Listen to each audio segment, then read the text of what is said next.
When you think of the stock market, the first thing that comes into mind is this complicated world of the stock market. With so many confusing charts, it's easy to get lost. But what everyone knows for sure is that you can buy stocks and sell them whenever they rise. But there is another way that professional investors use to make a fortune. In 2018, Warren Buffett received $3.8 billion in cash from his 5 major investments. Don't get me wrong, he didn't sell his shares to earn that much. But instead, these 5 companies earned a ton of money during the year. And since Warren Buffett is an investor in these companies, they had to share with him their profits. That's called dividends. Simply put it, there are 2 types of companies in the stock market. Companies that have already matured and have profitable and sustainable business models. So whenever they make a profit, they don't know what to do with that money. Therefore, they end up sending it to their shareholders. On the other side, you have companies who are still trying to turn a profit, like Tesla. They might report a profit, but the company needs that money to grow further. So here is a question we will try to answer in this video.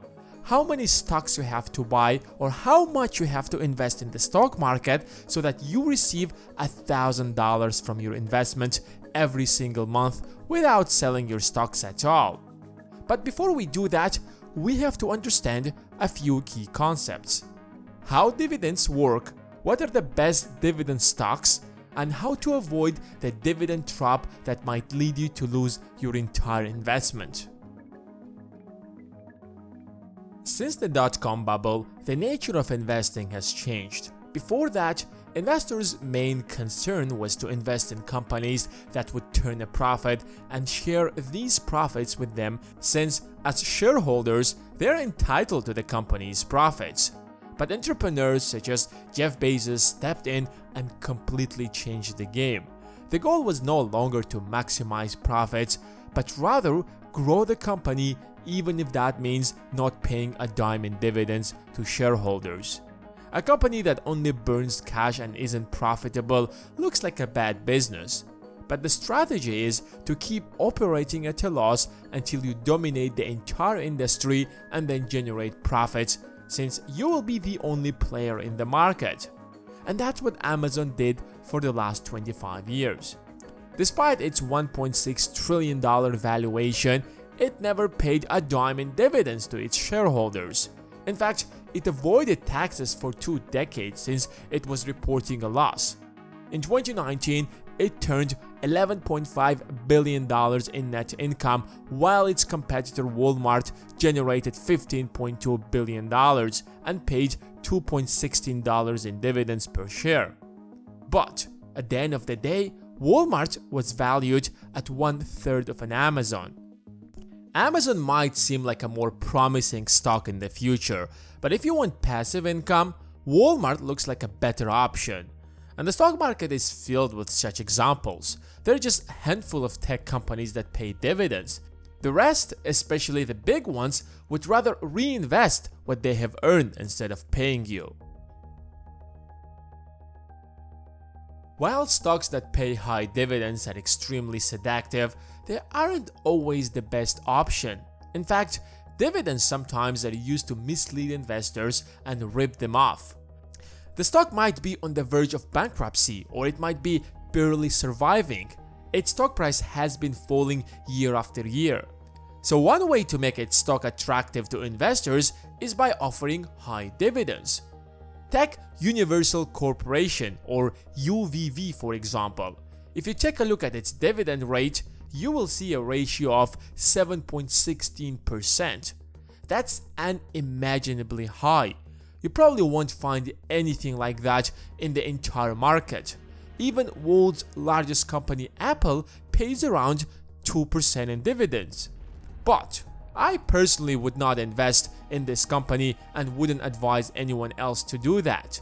The stock price was around $50 5 years ago, and you might imagine that it might have grown slightly since then at least. But it didn't. The price fell to $43, and the company doesn't seem to have any future. So it pays high dividends to keep its stock attractive to investors because who knows where else the stock price might be a few years from now.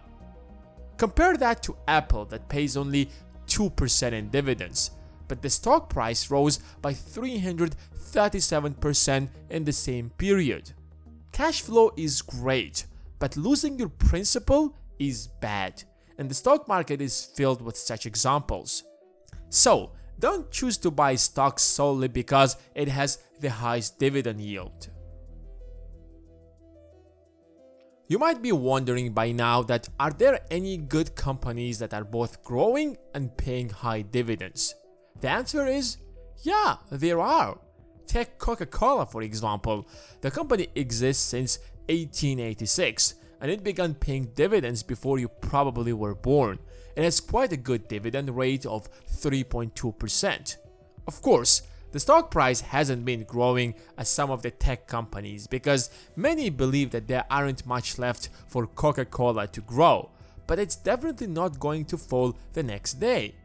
The Home Depot is another example. They've been paying a dividend yield of 2.5% consistently. The stock price doubled in the last 5 years. Johnson & Johnson has been around since 1886 and is regarded as the king of dividends. It is a big name in the pharmaceutical industry. It also plays a key role in developing the vaccine for the current pandemic. The stock price might just boom once the vaccine is ready. The companies that don't usually pay dividends are usually tech companies, since the idea behind it is that the company would be far better if it reinvests that money back and grows faster.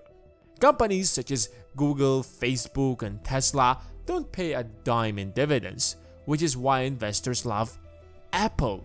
It's a tech company that both excels in hardware and software. It has a built-in ecosystem that provides it with a consistent cash flow.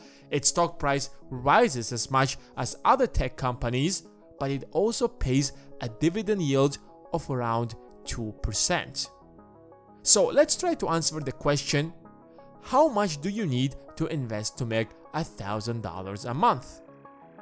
Well, since dividend yields are different from one stock to another and we don't want to invest in companies that don't seem to do great in the long run, we'll take into account companies that aren't only paying great dividends but also grow over time, such as Apple, Coca-Cola, Johnson & Johnson, the Home Depot, and so on. It's difficult to find an exact dividend yield since stock prices change every year, so does dividend yields. It also depends on the portfolio you build. But let's assume that you're going to get a 2.5% annually. To receive $1,000 of passive income, you need to invest around $500,000. That will provide you with $12,500 a year, or slightly higher than $1,000 a month. And suppose you want to make enough from dividends to retire completely, in that case, you need to invest at least $2 million to make $50,000 a year. I guess you aren't impressed, because investing $500,000 in real estate, for example, would provide you a much higher passive income than $12,500. And that's why investors are more concerned about the stock price than dividends. Amazon might not have paid a dime in dividends, but its stock price rose by 522% in the last 5 years. Amazon investors have earned much more than any dividend investor could possibly imagine. Does that mean investing in dividend stocks is nonsense? Not really.